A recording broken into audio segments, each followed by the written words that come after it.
असतो मा सद्गमय तमसो मा ज्योतिर्गमय मृत्योर्मामृतं गमय। ॐ शान्ति शान्ति शान्तिः। नमस्कार रसिक प्रेक्षकांनो, पलावा टीव्ही नवतारका या यूट्यूब चॅनेलवर आम्ही आपले सहर्ष स्वागत करतो। आजच्या उपक्रमातील नवतारका आहेत पलावा ब्रँचच्या पोद्दार या स्कूलच्या संस्थापिका आणि पिनविल या थेरपी सेंटरच्या त्या संचालिका आहेत। त्यांचा पुढील परिचय जयश्रीताई ते करून देणारच आहेत। पाहूया आमच्या पलावा सिटीतील नवतारका नेहा मक्कर यांच्याशी भेट घेऊया आज। नमस्कार, आज के हमारे मेहमान हैं नेहा मक्कर। आपका हमारे YouTube चैनल में स्वागत है। आप देखिए, आज हमारी जो मेहमान हैं वो डोंबिवली ब्रांच की पलावा सिटी की पोद्दार स्कूल की सर्वाइने संचालिका हैं और एक थेरेपी सेंटर चलाती हैं। आइए हम उनसे ही जानते हैं, इसके बारे में हमें थोड़ा सा बताइए हमारे दर्शकों को। नमस्ते, मैं नेहा मक्कर। हमें यहाँ पोद्दार चलाते हुए पलावा में 10 साल हो गए। इसी साल एक्चुअली हमें अक्टूबर में 10 साल हुए 2025 में। हम 2015 से पोद्दार जम्बो किड्स प्री स्कूल, हम फ्रेंचाइजी पोद्दार जम्बो किड्स प्री स्कूल चला रहे हैं। और 2021 में जब कोविड के बाद थोड़ा स्कूल्स खुलने शुरू हुए थे, तब हमने थेरेपी सेंटर हमारे प्रेमिसेस पे स्कूल में ही वहीं पे चालू किया था। तो हम 2021 से बच्चों को जिनको स्पेशल नीड्स रहता है उनके लिए थेरेपी सेंटर भी चला रहे हैं। तो हमको इस साल, क्योंकि 10 साल हुए, तो मैंने एक्चुअली बैठ के सब कैलकुलेट किया, तो हमारे एक्चुअली 1200 से ज्यादा बच्चे निकल चुके हैं। अरे वाह, बहुत अच्छी बात है। देखिए दर्शकों, ये बड़ी अभिमान की बात है जो हमारी नवतारका होने के बावजूद 1200 बच्चों को उन्होंने ट्रेन किया हुआ है। बहुत अच्छी बात है, उसके लिए थैंक यू। मतलब इस साल हम लोगों को ये भी रियलाइज हुआ कि हमारे इस साल में इतने सारे पेरेंट्स हैं जिनके वो सेकंड चाइल्ड अभी हमारे पास है। अरे वाह, तो वो जो पहले वाले बच्चे थे ना, वो इतने बड़े होकर अब आते हैं हमारे पास और ऐसे मतलब बहुत वही अपना अच्छी, हाँ वही इतना जब वापस आते हैं सब, तो तब बहुत खुशी। दूसरा बच्चा भी वही डालना, ये फीडबैक ही है एक प्रकार का। अच्छा, आप दूसरी थेरेपी सेंटर चलाते हैं, उसके बारे में जरा विस्तृत में बताएंगे। तो ये आज नहीं, लेकिन ये पहले से ही था। अगर हम थोड़ा सा स्टेटिस्टिक्स देखें तो कहते हैं कि अगर एक 20 बच्चों का क्लासरूम है, तो उस 20 बच्चों के क्लासरूम में से मिनिमम 3 बच्चे ऐसे हैं जिनको स्पेशल नीड्स है। स्पेशल नीड्स हैं, जिनका रिक्वायरमेंट है स्पेशल नीड्स का, यानी पढ़ाई के अलावा। पर हाँ, मतलब वो बच्चे स्पेशल हैं, उनको कोई ना कोई डिसेबिलिटी या डिसऑर्डर है। अच्छा। अभी हर डिसऑर्डर आंखों को विजिबल नहीं होता है। मतलब अगर आप देखेंगे ना, तो मतलब साइंटिस्ट हैं, जैसे अब ये ट्विटर का एक्स का CEO, वो कहते हैं ना उनको ऑटिज्म है। तो ऐसे मतलब एक डिसेबिलिटी होने के बाद आपको और बहुत सारे पॉजिटिव चीजें भी मिल जाती हैं। हम लोगों का एजुकेशन सिस्टम ऐसा है कि हम हमेशा पढ़ाई को प्रायोरिटी देते हैं कि अगर आप अच्छे मार्क्स ला रहे हो तो भले आप क्लास में नहीं बैठ पाते, कोई फर्क नहीं पड़ता है। अच्छा। तो वो बच्चा जो नहीं बैठ पाता, जिसको ADHD है, हाइपर एक्टिविटी डिसऑर्डर है, तो उस वजह से नहीं बैठ पा रहा, लेकिन क्योंकि वो मार्क्स अच्छे ला रहा है तो वो बच्चा, हम उसको नहीं कंसिडर करते। लेकिन अगर आप ऐसे देखें तो एक क्लास में 20 में से 3 बच्चे ऐसे रहते हैं जिनको रिक्वायरमेंट होती है। जैसे ऑटिज्म है, तो ऑटिज्म एक स्पेक्ट्रम है। मतलब किसी को कम, किसी को ज्यादा, कहीं पे विजिबल, कहीं पे नहीं विजिबल। अच्छा। मतलब हम लोगों को कैसे लगता है, जैसे अब हम बच्चों को देखते हैं जिनका बिल्कुल कोई कंट्रोल नहीं है, स्पीच नहीं है, बिल्कुल 0 आई कांटेक्ट है, तो हम लोग सिर्फ उन बच्चों को ऑटिस्टिक हमारे उसमें कंसिडर करते हैं। लेकिन वो स्पेक्ट्रम है, तो अगर आप में थोड़ा सा भी है तो वो चीजों को इम्प्रूव किया जा सकता है, मतलब उससे बहुत हेल्प मिलती है। अगर मेरा बच्चा, जैसे मैंने बोला ADHD है, हाइपर एक्टिव है, तो वो जो हाइपर एक्टिव बच्चा है वो अच्छा स्कोर कर रहा है, लेकिन अगर उसका थोड़े से सपोर्ट से, थेरेपी से हाइपर एक्टिविटी मैनेज हो जाए तो वो सिर्फ पढ़ाई में नहीं, प्रोबेबली स्पोर्ट्स में भी अच्छा कर लेगा। बराबर। तो हम लोग, लेकिन हम लोगों का एजुकेशन सिस्टम सिर्फ उसको सपोर्ट करता है जो पढ़ाई में, अच्छा मेरे बच्चे के 95% नंबर आए तो मतलब उसमें कुछ और वो नहीं है, तो ऐसे होता है। लेकिन हर चीज का कहीं ना कहीं इम्पैक्ट पड़ता है। अभी एक मैं उदाहरण देना चाहती थी। मैं भी प्राइमरी HM की थी, प्राइमरी स्कूल की। तो वहाँ एक बच्चा ऐसा था, यानी हर माँ बाप को अपने बच्चे एकदम होशियार लगते, है ना। तो एक बच्चा ऐसा था कि वो पढ़ने में बहुत स्लो था। तो उस माँ को मैंने कहा ऐसा एक कोचिंग, यानी आप जैसे देते ना, ऐसे वहाँ डोंबिवली में एक जन थे, उनका मैंने दिया था उनको एड्रेस वगैरह। तो वो माँ को बहुत गुस्सा आया, हाँ मेरा बच्चा ऐसा है।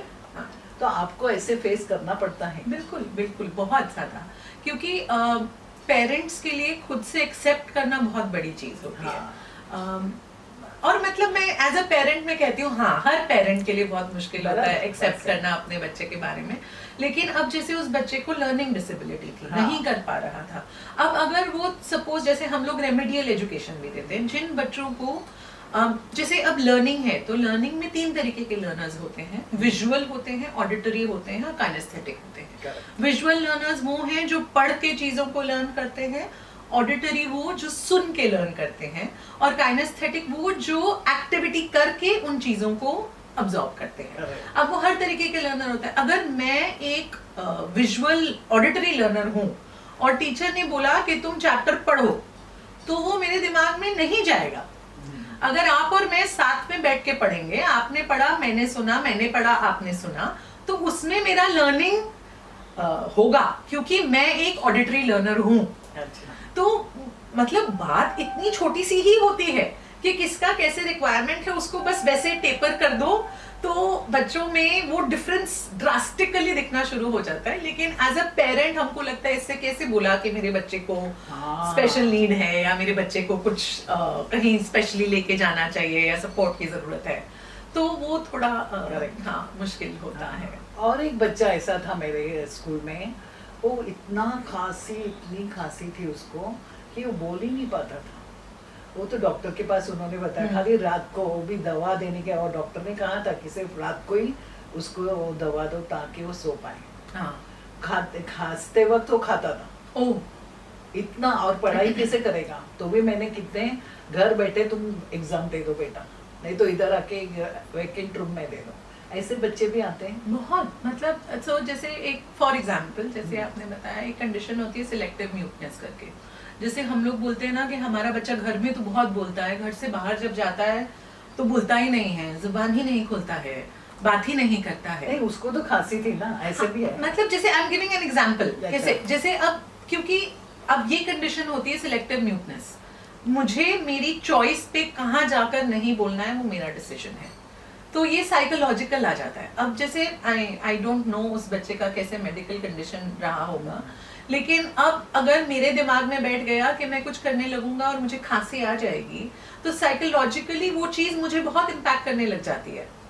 मतलब जैसे स्ट्रेस में होता है ना, कभी कभी हमारे साथ भी होता है, कोई एक एक्टिविटी, कोई एक चीज स्ट्रेस में मतलब जैसे आपने मुझे पहले क्वेश्चंस भेजे थे तो मैंने तब पढ़े थे, मुझे पता था कि मैं जवाब दे दूंगी, लेकिन आपका जब भी फोन आया तो मैंने दोबारा से पढ़े कि मैं क्या, मतलब हम लोगों का सबका स्ट्रेस से रिस्पॉन्स अलग होता है ना, तो ऐसे बच्चों का भी वेरी करता है। हम लोग हमेशा बस उसको एज अ रिस्पॉन्स नहीं देख पाते, क्वेश्चन नहीं देते।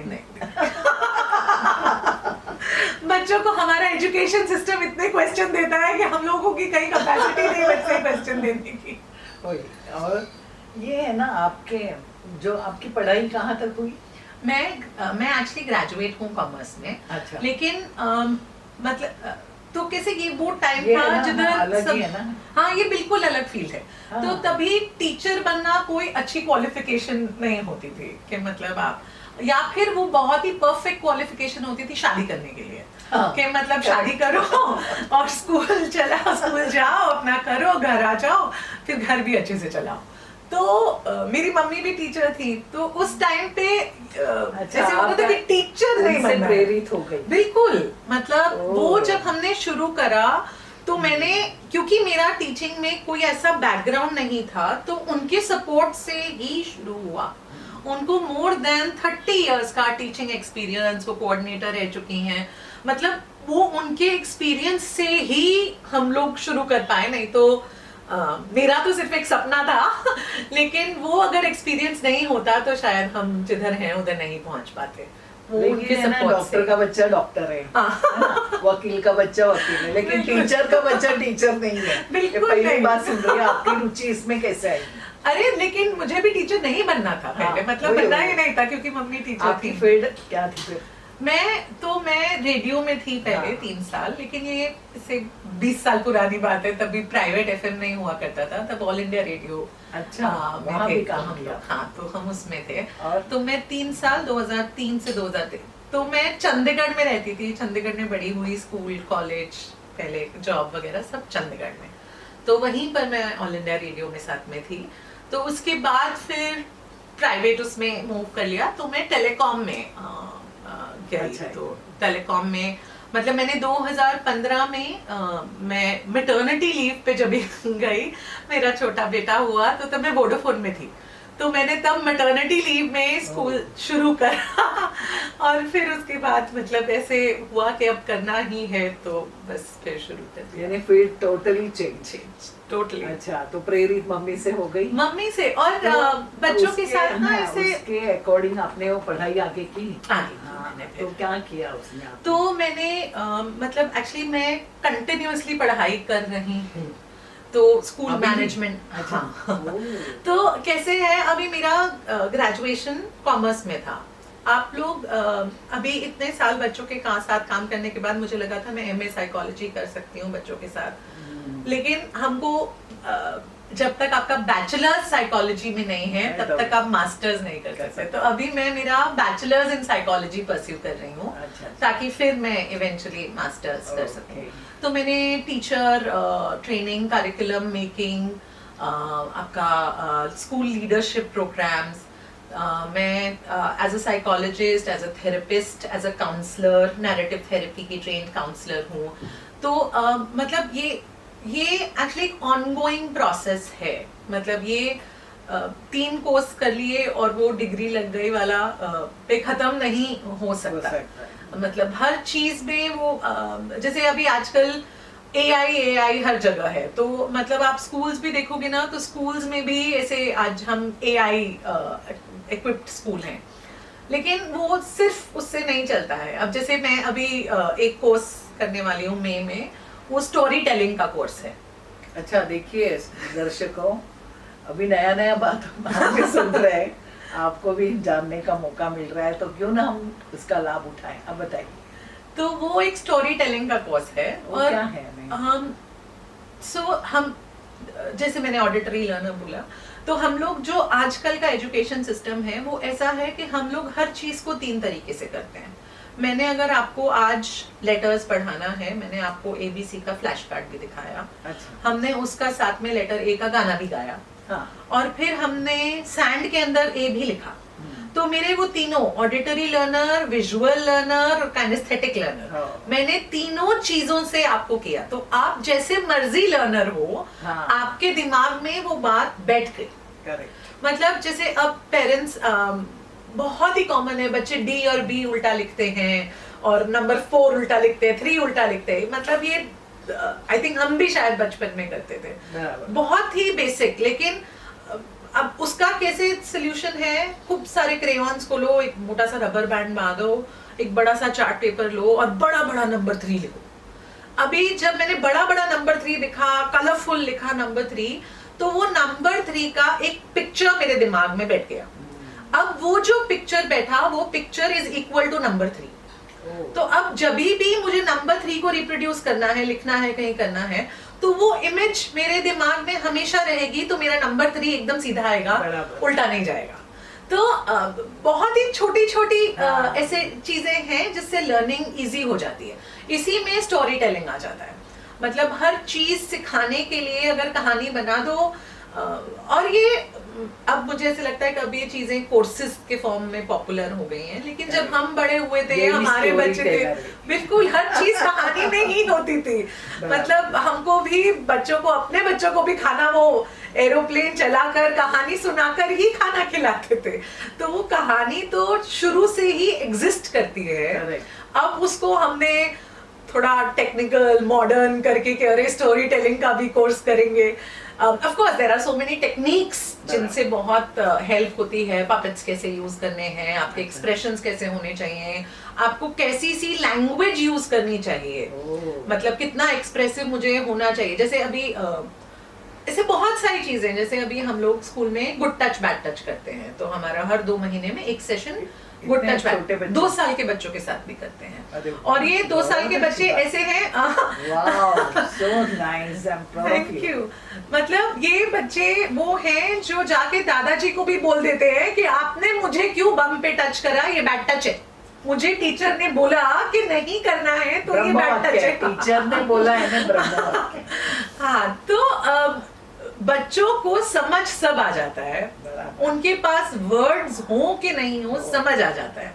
वो हमको लगता है कि नहीं समझते, बट समझ बच्चों को सब कुछ आ जाता है। मतलब और एक मेरे बेटी के साथ भी ऐसे, एक छोटी, मैंने 3 साल की थी, उसको भी मैं स्कूल में भेजी थी, तो उसको है ना B और C लिखना नहीं आता, सॉरी डी, हाँ, उल्टा वो हमेशा खिचड़ी उल्टा ही लिखती थी। अभी मुझे लगता था अरे टीचर की बेटी होके, मेरा ऐसा था तभी कि या तो बहुत होशियार होते हैं या तो बहुत बुद्धू होते हैं, ऐसा था मेरा। तो मुझे लगा अरे मेरी बच्ची, मैंने वो तो सबसे बड़ी वाली की मैं बात कर रही हूँ, उसका नाम मीनाक्षी है। तो उसके साथ होते ही मैंने भी उसको अच्छा प्यार से सिखाया, मैंने गुस्से से सिखाया, मार के सिखाया, फिर भी नहीं। फिर अपने आप उसने कैसे पता नहीं है, खाना खाते समय उसने खाने के ताट में मम्मी भी ऐसे, अपने आप अभी स्नान कर, उसको 3 साल की है ना, मैं स्नान डालती तो बाथरूम में पानी के साथ मम्मी ऐसे दीवार में, ये मेरे साथ हुआ है। करेक्ट। सी अभी वो एक एक चीज का उनके माइंड में इमेज बन गया, मतलब, और फिर वो इमेज नहीं खुलता। मतलब तो वो देखिए वो काइनेस्थेटिक लर्नर है। करेक्ट। मतलब सिर्फ पढ़ के और सिर्फ सुनकर नहीं, उन्होंने खुद कर एप्लीकेशन बेस खुद से सीखा उस चीज को। यही है। और मेरे साथ जो हुआ, मैं छोटी थी तभी हमारी टीचर ने मुझे एक पोयम सीखी थी हिंदी में, मुझे अब तक याद है।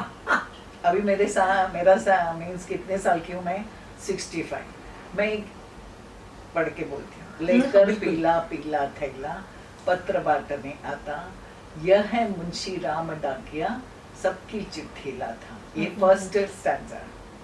इतना मुझे ना, बड़ी होके मैं पोस्टमैन बनूंगी, बड़ी होके मैं पोस्टमैन बनूंगी, इतने में उछल कूद के घर में आके मेरी मम्मी को मैंने बताया था। इतना मुझे उसका मीन्स टीचर ने इतना अच्छा सिखाया था। ऐसा इम्पैक्ट पूरा लाइफ नहीं जाता है, नहीं जाता है, मतलब वो जो टीचर का इम्पैक्ट रहता है वो नहीं ही जाता है। मतलब आप जैसे हम अपने, जैसे आप बोल रही है ना, इससे टीचर्स अपने नहीं भूलते हैं, मतलब नहीं भूलते हैं, वो हमेशा रहते हैं, देखिए बिल्कुल नहीं भूलते। लेकिन जो हम टीचर्स हैं ना, हम भूल जाते हैं। मतलब हमारे जो जिन बच्चों के साथ हम काम करते हैं, क्योंकि ये बच्चे इतने छोटे हैं तो इनके माँ बाप याद रखते हैं हमको, ये बच्चे हमें नहीं याद रख पाते। ये बच्चे और 2 साल तक याद रखेंगे कि हाँ मेरे स्कूल की टीचर थी, लेकिन जब बड़े हो जाते हैं उनको नहीं याद रहता, उनके पेरेंट्स को याद, क्योंकि खाली 10वीं के टीचर्स याद, वो 10वीं के टीचर्स नहीं। लेकिन अभी मैं तो प्राइमरी HM थी, तो मेरे बच्चे अभी तक मुझे याद रखते हैं। मीन्स हमारा एक ग्रुप है, मीन्स टीचर। कभी भी, अभी मैं एयरपोर्ट में भी गई थी तो आके पीछे से हम लोग आके पाँव पड़ रहे हैं, बोले क्या है, तो बोलते नहीं madam you are from our school, our madam. और वो सब इतने बड़े हो जाते, पहचानने भी नहीं आते, हम लोग नहीं पहचान पाते, लेकिन हमारा बच्चों के उसमें रहते हैं। यही बोनस है हमारे लिए। बिल्कुल, बस एक याद अच्छे से, वही एक पॉजिटिव हाँ है। और नहीं, कहीं भी जाते हो हम लोग, वहाँ मैं लोकल टीचर ही थी, कहीं भी जाते तो ऊपर से वो किधर ऊपर टेरेस में रहेंगे तो भी टीचर बोल के उतरते थे। हम लोग देखते बस इतना। ऐसे है ना बच्चे है ना, इतना इनोसेंट रहते हैं। हाँ। और एक बात है, आप आपके थेरेपी में पेरेंट्स को भी इन्वॉल्व कैसे कर करती हो कि नहीं? वो थेरेपी का जैसे रिक्वायरमेंट रहता है। अभी एक उदाहरण में बताइए। जैसे अभी मेरा बच्चा मुझसे खाना नहीं खाता है, लेकिन उसको जब मैंने आपके पास छोड़ा, आपने खिलाया, खा लिया, तो मेरे वहाँ होने से वो उसका हैबिट चेंज नहीं होगा। तो इसलिए मैं वहाँ नहीं रहूँ, वो मेरे बच्चे के लिए बेटर है। कितनी सारी चीजें, जैसे हम बोलते हैं ना आम कि अब दादा दादी आए हैं तो बच्चे लाड में ही रहेंगे, मतलब आम है ये कि जैसे अब आप जानते हैं मेरे फादर इन लॉ को, तो बच्चे मेरे जाते ही उनके साथ इसलिए क्योंकि दादू रास्ते में थम्स अप पिलाएंगे, आइसक्रीम लेके देंगे, तो बच्चों को बहुत अच्छे से मालूम रहता है कि किससे क्या निकलवाना है, उनको अच्छा आइडिया होता है। तो अगर ऐसा वाला पेरेंट है मेरे साथ जो मेरी सब बात मानेगा, तो वो मेरा पेरेंट उस एक मोमेंट में थेरेपी में मेरे लिए बेनिफिशियल नहीं हो सकता, क्योंकि जो मुझे करना है वो मुझे उसके सपोर्ट के बगैर करना जरूरी है। तो जिधर जरूरत रहती है, क्योंकि थेरेपी पौने घंटे का हुआ, 1 घंटे का सेशन हुआ, मैंने हफ्ते में 4 सेशन करा, बाकी 23 घंटे बच्चा पेरेंट्स के साथ ही है। तो एज अ पेरेंट मुझे भी मालूम होना चाहिए कि मुझे घर में क्या करना है, तो उस लेवल पर एज अ थेरेपिस्ट के साथ में पेरेंट्स का होना जरूरी है, लेकिन जिधर रेलेवेंट है उधर, नॉट ऑलवेज। हाँ, और एक बात है, आप अकेली करती हो क्या, ऐसे कोई टीचर को आपने तैयार किया? नहीं, मैं क्वालिफाइड नहीं नहीं, अभी आपने बोला ना वो इसका आपने किया है। हाँ, करेक्ट। जैसे अब ऑक्यूपेशनल थेरेपी है, it is a medical degree. आप मेडिसिन पढ़ते हैं 5 साल के लिए और आप ऑक्यूपेशनल थेरेपिस्ट बनते हैं। तो it is a very specific specialised field जो करते हैं, पढ़ते हैं, and then they work with children. तो मैं वो लेवल पे क्वालिफाइड नहीं हूँ, पर मैं ऐसे बहुत सारे थेरेपिस्ट के साथ एसोसिएटेड हूँ। जैसे हमारे सेंटर में हम ऑक्यूपेशनल थेरेपी करते हैं, स्पीच थेरेपी करते हैं, ओरल प्लेसमेंट थेरेपी होती है। नहीं, लेकिन आपको बहुत मीन्स आपके पेरेंट्स को अगर करवाना है या बच्चों को करवाना है, तो अगर बच्चे ज्यादा हैं तो आप ऐसे टीचर हायर करते हो? जी बिल्कुल, ऑफ कोर्स। तो आपको ट्रेनिंग देना पड़ रहा है ना, ट्रेनिंग देनी पड़ती होगी। जी, एब्सोल्युटली। वही मैंने पूछा, आप ऐसे ट्रेनर को लेते हो क्या? हम लोग ट्रेन टीचर्स भी लेते हैं, हम लोग ट्रेनीज भी लेते हैं जिनको हम ट्रेन करते हैं। अच्छा। और ये एक कांस्टेंट प्रोसेस है विद द पेरेंट एंड अस, मतलब वो इंडिविजुअली चल ही नहीं सकता। अगर आज मतलब घर पे मैंने शुरू करा कि मेरे बच्चे को रोटी खानी है, जैसे बहुत सारे बच्चों को बहुत ही कॉमन एग्जांपल मैं देती हूँ, बच्चे स्कूल में आते हैं, वो रोटी च्यू नहीं करते हैं, तो पेरेंट्स ऐसे मैंने पपीता दे दिया या बनाना दे दिया ताकि वो बच्चे को च्यू नहीं करना पड़े। लेकिन जब मैं उन पेरेंट्स को पूछती हूँ कि क्या वो जाकर मैकडॉनल्ड्स पे फ्रेंच फ्राइज खाता है, तो बच्चा खाता है। तो मतलब मुझे च्यू करने में कोई प्रॉब्लम नहीं है, मुझे क्या खाना है उसमें प्रॉब्लम है, राइट? तो उसका चॉइस बेस्ड है कि मुझे रोटी को च्यू नहीं करना है, मैं च्यू नहीं करूंगा तो मुझे रोटी नहीं देंगे, खत्म। तो मतलब अच्छा इसके पे रोटी नहीं खाने का। तो वो चीजें ना हमको पेरेंट्स को भी समझानी पड़ती है कि नहीं, आप रोटी ही भेजो, 1 दिन नहीं खाएगा, 2 दिन नहीं खाएगा, तीसरे दिन तो खाएगा ना, हम पकड़ के बिठा के खिलाएंगे, क्योंकि वो एक हैबिट बिल्डिंग होना जरूरी है। घर में यूजुअली कैसे ना आजकल एक तो पलावा का यहाँ का डेमोग्राफिक ही ऐसा है, मतलब mostly it is parents up to 40-45 years of age, जिनके 1 नहीं तो मैक्सिमम 2 बच्चे हैं, single salaried household, mother, housewife, generic जो डेमोग्राफिक है यहाँ का वो ऐसा ही है।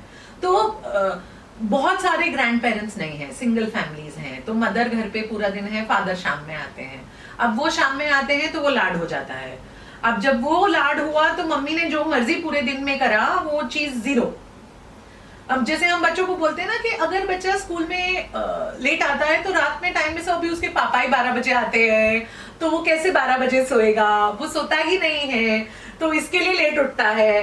तो वो थोड़ी सी चीजें हमको मतलब कोई ऑप्शन नहीं है, इवेंचुअली बच्चों को करना ही पड़ेगा उसके हिसाब से, जस्ट थोड़ा सा एज अ पेरेंट हमको करना पड़ता है। अच्छा। बट हम लोग हाँ we hire trained people also. और ये ट्रेन करने के बाद बच्चे सशक्त बनते हैं? देखिए सशक्त की डेफिनेशन बहुत ही वाइड है। हम किसे सशक्त कहते हैं? अब वो बच्चा पढ़ाई है नहीं जो दूसरा। अपने आप से चल नहीं सकता था, लेकिन आज शू रैक से अपने आप से जूता अपना उठाता है, अपना जूता पहचानता है, अपने आप इंडिपेंडेंटली पहन सकता है, तो वो बच्चा उस काम में सशक्त हुआ। लेकिन अलग अलग बच्चों का अलग अलग रिक्वायरमेंट है, उसके हिसाब से बच्चे सशक्त होते हैं। हमारा तो ना जैसे मैंने थेरेपिस्ट को सबसे पहले पूछा था कि ऑक्यूपेशनल थेरेपी को ऑक्यूपेशनल थेरेपी क्यों कहते हैं, मतलब उसमें क्या ऑक्यूपेशन है? तो उन्होंने बोला था ऑक्यूपेशनल थेरेपी बच्चों का ऑक्यूपेशन है। बच्चों का ऑक्यूपेशन क्या है? खुद से खड़े होना, बाथरूम जाना, ब्रश करना, अपना खाना खुद से खाना, हाथ धोना, पॉटी जाना, टॉयलेट फ्लश करना, मतलब पानी मांगना, पानी पीना, बॉटल खोलना सीखना, बैग खोलना सीखना, कपड़े पहनना, ये सब बच्चों के ऑक्यूपेशन है। तो बच्चों को ये सब ऑक्यूपेशन के लिए सशक्त बनाना इज इम्पोर्टेंट। तो वो बच्चों की लेवल पे, अब कुछ बच्चे, मैं आपको सच में बताती हूँ, एक थेरेपी में बच्चा आता था, उसके फादर BARC में साइंटिस्ट थे, लेकिन उन्हें शू लेसेस नहीं बांधने आते थे। क्या? हाँ, अभी हम लोग कैसे, वही हम लोग इंटेलिजेंस को हमारी एबिलिटी से कंपेयर करते हैं। IQ का कुछ लेना देना है ही नहीं इससे। अरे बाप रे, ये तो फाइन मोटर स्किल है, शूज का तस्मा बांधना फाइन मोटर स्किल है। ये फाइन मोटर स्किल हम स्कूल के लेवल पे सिखाते हैं, लेकिन अगर मेरे बच्चे को आज तस्मा बांधना नहीं आता, लेकिन वो 99% ला रहा है, तो एज अ पेरेंट मैं सोचती हूँ, अरे 99% आया ना, क्या हो गया, मैं वेलक्रो वाले शूज ले दूंगा, कोई फर्क नहीं पड़ता। एज अ पेरेंट हम ऐसे सोचते हैं। तो हर किसी का कोई ना कोई लिमिटेशन हो जाता है, मतलब जैसे ना ऑटिज्म के साथ एक समान सिंड्रोम होता है, तो वो बोलते हैं वो समान सिंड्रोम भी ऑटिज्म में बहुत होता है। अगर बाकी चीज कम है तो IQ लेवल बढ़ जाता है। और ये पेरेंट्स का समर्थन आपको कितना मिलता है इसमें?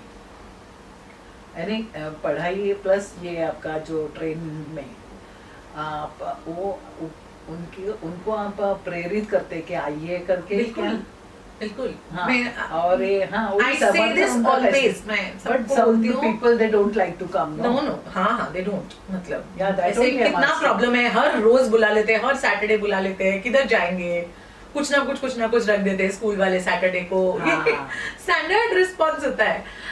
बट मैं सब पेरेंट्स को ही बोलती हूँ, it always takes a village to raise a child. कोई भी बच्चा सॉलिट्यूड में अकेले नहीं बड़ा हो सकता।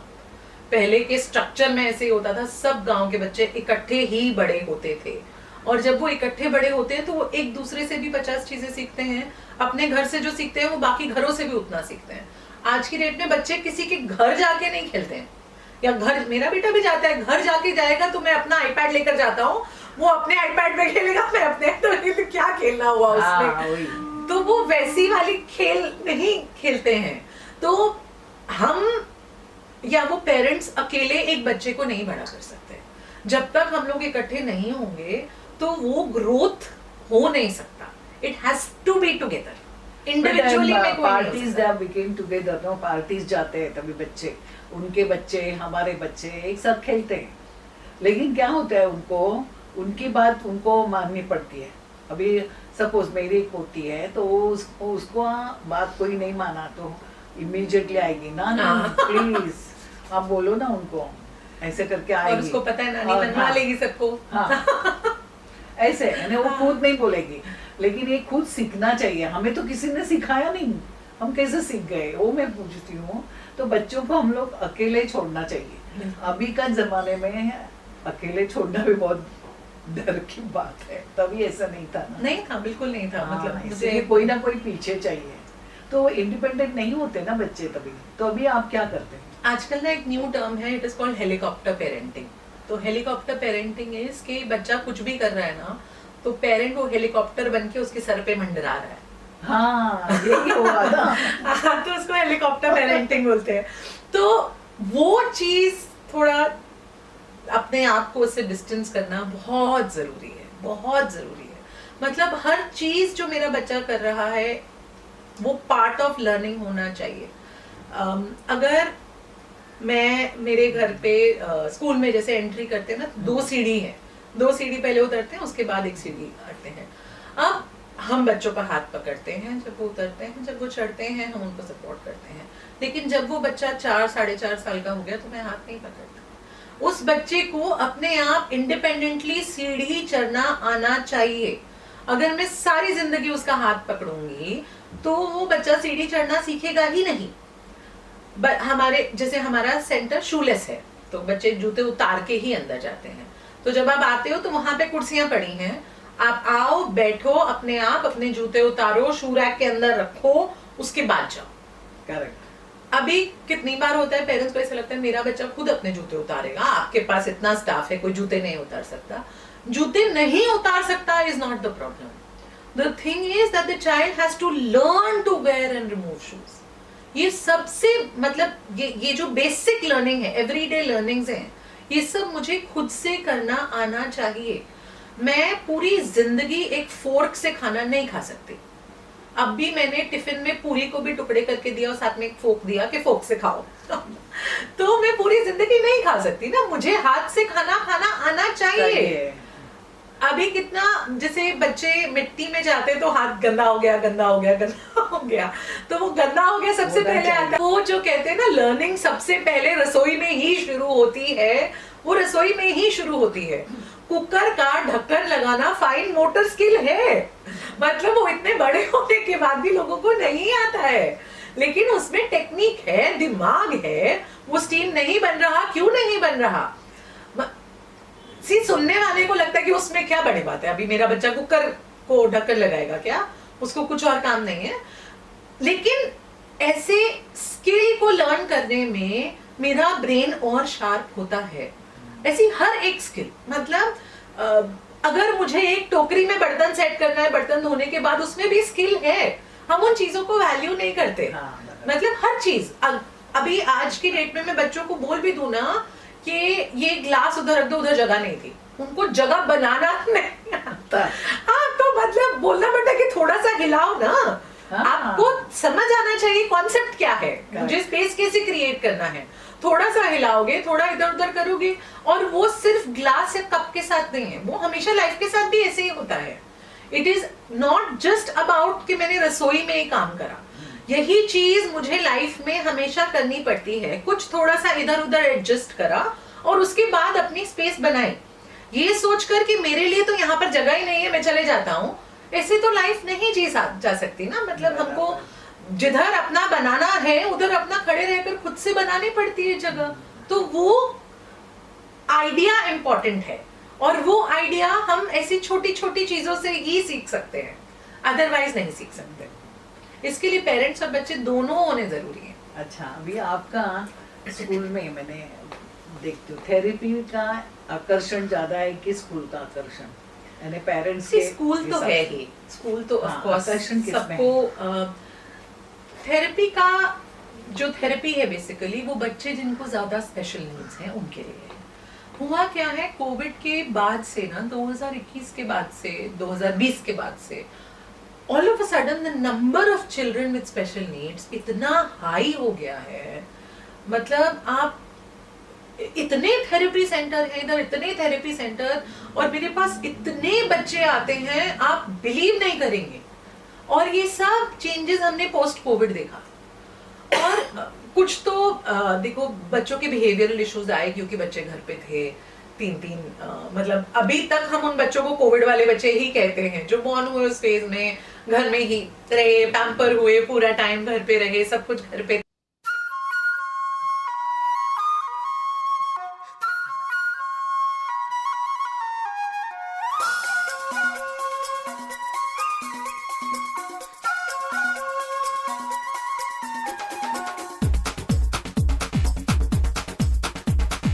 देखो देखो क्या वो पेड़ है, चादर ओढ़े या खड़ा कोई।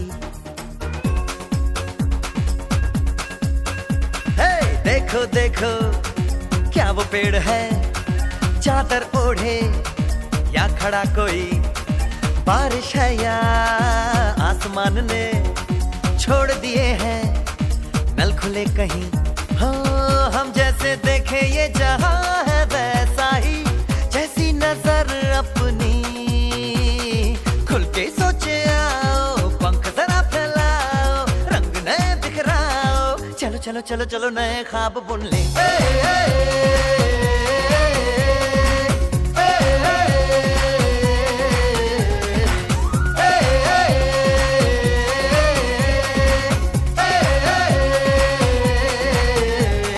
सापा धारे गारे गामा पासा बम बम बम बम बम बम बोले, बम चिक बोले, और मस्ती में डोले, बम बम बोले मस्ती में डोले, बम बम बोले मस्ती में तू डोल रे, बम बम बोले मस्ती में डोले, बम बम बोले मस्ती में तू डोल रे।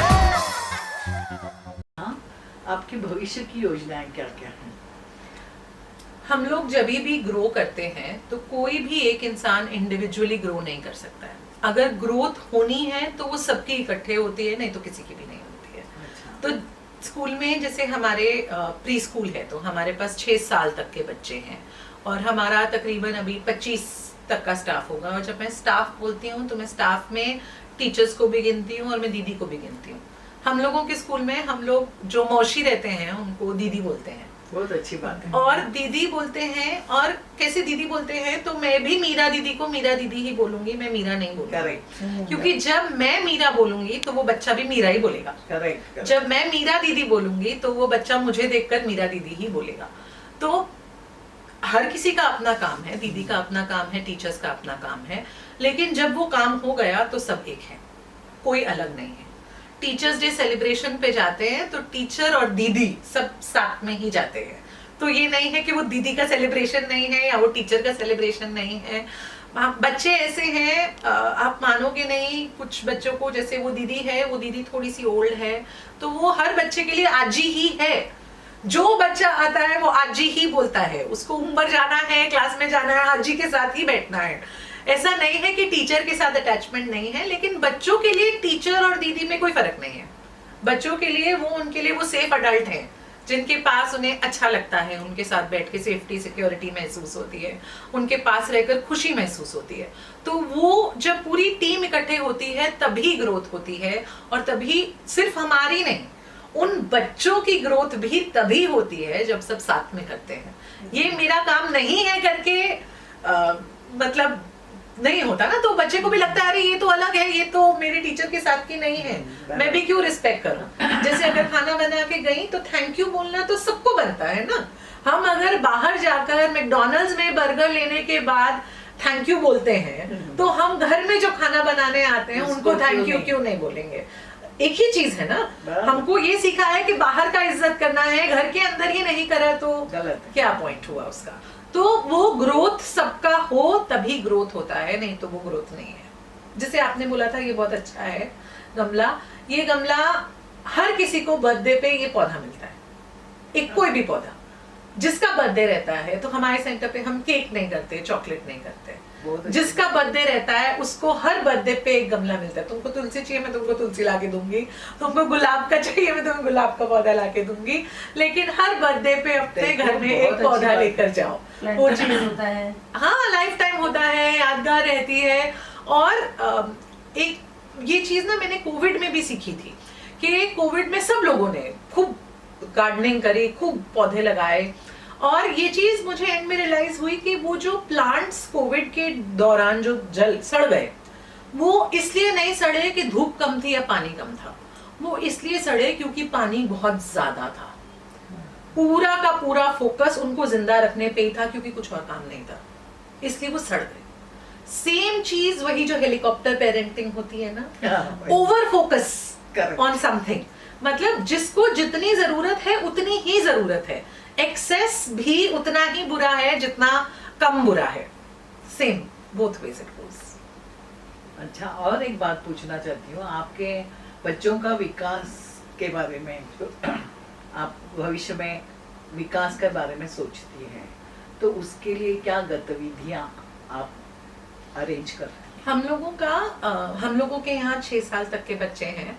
सीनियर केजी तक। तो सीनियर केजी के आगे मल्टीपल स्कूल्स हैं, इस एरिया में भी बहुत सारे स्कूल्स हैं, और पोदार इंटरनेशनल स्कूल है। कितने ब्रांचेस हैं, क्या है? पोदार के मोर देन, सो पोदार जंबो किड्स जो कि सीनियर केजी तक के हैं, पूरे इंडिया में 350 से ज्यादा ब्रांचेस हैं। बहुत अच्छी और जो पोदार इंटरनेशनल स्कूल है, आई थिंक वो अराउंड 30 पोदार इंटरनेशनल स्कूल्स हैं।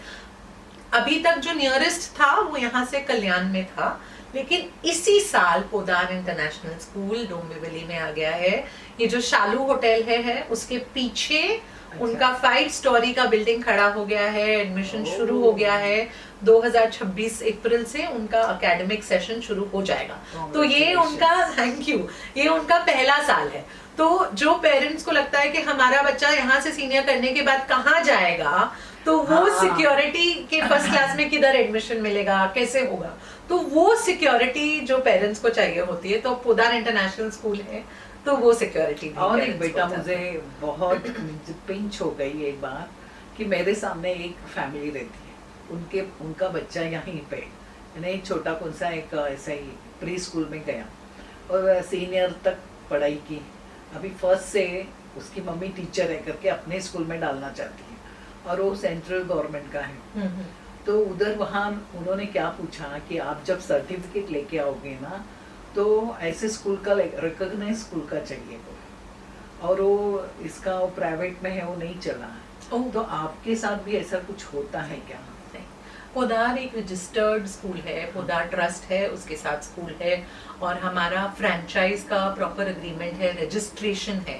तो इसलिए तो ये दिक्कत स्कूल्स में एडमिशन में नहीं, मतलब अब फर्स्ट स्टैंडर्ड में बिल्कुल भी नहीं, बिल्कुल भी नहीं। गवर्नमेंट के जो रेगुलेशंस हैं एज वगैरह के हिसाब से आप करें तो बिल्कुल बच्चों को, मेरे ऐसे हुआ है, मुझे बच्चे पूछा गया कि फर्स्ट स्टैंडर्ड का आपका सर्टिफिकेट मींस आपके स्कूल का सीनियर केजी का सर्टिफिकेट मिलेगा क्या? अरे हमारे स्कूल में पढ़ा ही नहीं बच्चा, और हम कैसे मिलेगा? ये गलत बात है ना, आप पूछ भी कैसे सकती हो? मींस उसको वहाँ एडमिशन लेने में बहुत दिक्कत हो रही है अभी, ऐसा हो गया। तो ऐसे स्टैंडर्ड स्कूल में ही डालना चाहिए बच्चों को, मतलब आगे एज अ पेरेंट हम लोग बिल्कुल अभी कैसे वो जैसे ना, मेरे पास बहुत पेरेंट्स आते हैं, बोलते हैं आपका क्यों फीस है। अभी हर चीज के ऊपर कोई वैल्यू नहीं होती, लेकिन कुछ चीजें वो भी होती हैं जो इम्पोर्टेंट रहती हैं। अब पूरा सेंटर एसी है, पूरा सीसीटीवी है, हमारे पास जैसे मैंने बोला 1000 स्क्वायर फुट का खेलने के लिए गार्डन है। इधर कोई स्कूल नहीं है जिसके पास गार्डन होगा, गार्डन घास वाला गार्डन, सिंथेटिक फ्लोरिंग नहीं, गार्डन है, घास है, पौधे उगते हैं, पेड़ हैं।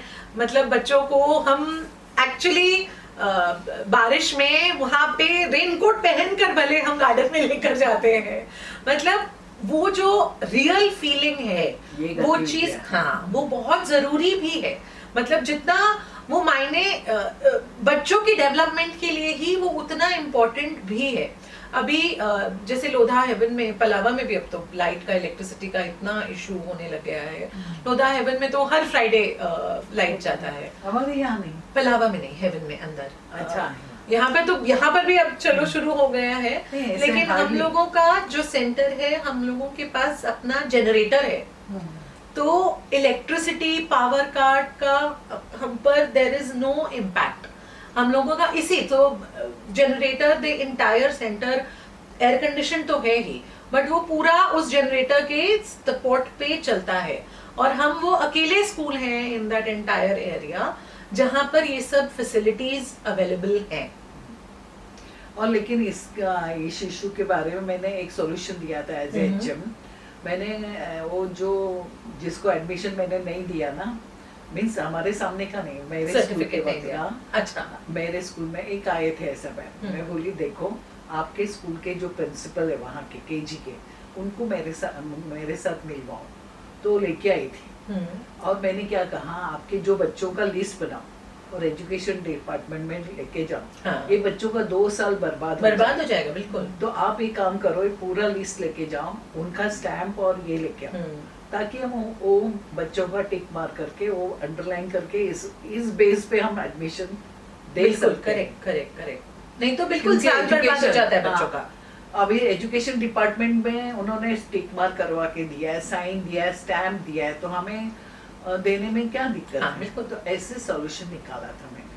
तो दर्शकों, अगर आपके साथ भी कोई ऐसा हो तो जरूर आप इसका लाभ उठा सकते देखिए, वही चीज आपके एक्सपीरियंस से आती है, हैं। हाँ। वही मायने रखता है कि ऐसा सा सोल्यूशन हो कौन सकता है, दे। हाँ। बिल्कुल, वो आपने तो भी वो इतने साल काम principal किया, आके वो मेरे बिल्कुल पाँव पड़ने लगा, मैडम आपने कितना अच्छा हाँ। सॉल्यूशन दिया है करके। बिल्कुल बिल्कुल हाँ, वही मैं अपनी चीज बड़प्पन ऐसे नहीं, आपके लेकिन होता है। नहीं नहीं बिल्कुल होता है। मतलब हम लोगों को हम इस एक्सपीरियंस को वैल्यू नहीं करते हैं, लेकिन ये चीज जैसा आपका एक्सपीरियंस है, एक्सपीरियंस से ही बच्चों का 2 साल बर्बाद हो जाता बिल्कुल था। बिल्कुल नहीं, एब्सोल्युटली। इतना अच्छा से पढ़ा है, वापस वो हाँ। पढ़ो, वापस ये हो, वापस यानी बच्चा और बच्चों के कितने डिमोटिवेट हो हाँ। जाते हैं, मैंने कर लिया अभी दोबारा ऐसे हाँ। सब मेरी क्लास के आगे चले गए, मैं पीछे रह गया। करेक्ट। बच्चों को होता है। और जाते जाते अभी हमारे दर्शकों को एक संदेश क्या देना चाहोगी आप? पढ़ाई तो बच्चे कहीं भी कर लेंगे। मतलब मैं अगर स्कूल में मेरे ABCD नहीं भी पढ़ाऊंगी तो भी आपके बच्चे काउंटिंग भी सीख लेंगे, कलर भी पहचान लेंगे, ABCD भी कर लेंगे। सिर्फ और सिर्फ पढ़ाई स्कूल नहीं देता है। स्कूल एक ऐसा एनवायरनमेंट देता है जहां आप पूरा ग्रो होते हैं। पढ़ने को तो कैसे भी घर पे हम पढ़ा लेंगे, लेकिन वो जो लर्निंग है सबके साथ रहकर, सबके साथ चलने की, अच्छी चीजें सीखने की, अच्छी चीजों पे इम्प्लीमेंट करने की, उसको अपनी डेली लाइफ का हिस्सा बनाने की, वो सब कंट्रीब्यूशन स्कूल करता है। वो सब चीजें आप अपने टीचर से सीखते हैं, इसलिए क्वालिटी टीचर्स इंपॉर्टेंट है। इसलिए वो ट्रेनिंग जो टीचर्स की है वो इम्पॉर्टेंट है बच्चों के ओवरऑल ग्रोथ के लिए, आपके साथ भी। अच्छा, देखिए दर्शकों, आपने अभी देखा कि अपने बच्चों को कैसे आप कौन से स्कूल में डालना चाहते हैं, तो ये सभी क्वालिटी होनी चाहिए, तब जाके, नहीं तो दिक्कतें आ जाएंगी जैसे मैंने बताया। तो वो नहीं होना चाहिए करके आप ऐसे स्कूल का मीन्स एक्सपीरियंस ले लो, ताकि भविष्य में आपके बच्चों का विकास रुकेगा ही नहीं। Thank you Reha. Thank you so much. Thank you आपका भी, थैंक यू। नमस्कार रसिक प्रेक्षकांनो, कसा वाटला आजचा कार्यक्रम आमचा? पाहिलं ना, आजच्या विद्यार्थ्यांचा सर्वांगीण विकास करायचा म्हणजे त्यासाठी शाळाही सक्षम असायला हवी. कारण आजचे पालक आणि आपल्या पिढीतले, आमच्या पिढीतले पालक खूप फरक आहे. आजच्या विद्यार्थ्यांमध्ये खूप फरक पडलेला आहे. आताची जी आहे आपली ॲडव्हान्स पिढी, त्यांचं संगोपन करायचं आणि सर्वांगीण विकास करायचा म्हणजे पालकांना जागरूक राहायलाच हवं. आणि आजच्या या मॅडमकडनं आम्हाला बरीचशी माहिती मिळाली की शाळा निवडताना कशा निवडायला हव्यात किंवा मुलांचं संगोपन करताना पालकांनी कसं दक्ष राहायला हवं, या गोष्टींची भरपूर माहिती त्यांनी आपल्याला दिलेली आहे. तर आपला हा कार्यक्रम आवडल्यास आम्हाला लाईक करा, शेअर करा, सबस्क्राईब करा आणि कमेंट सुद्धा करत चला, म्हणजे आम्हालाही त्यामधून तुमच्या कमेंट्स कळतील. धन्यवाद.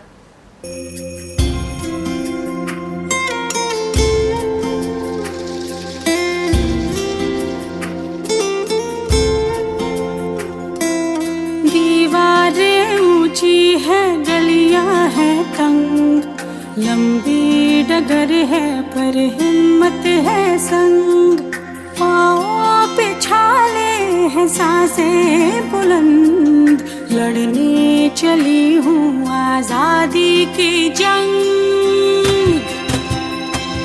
बेखौफ आजाद है जीना मुझे, बेखौफ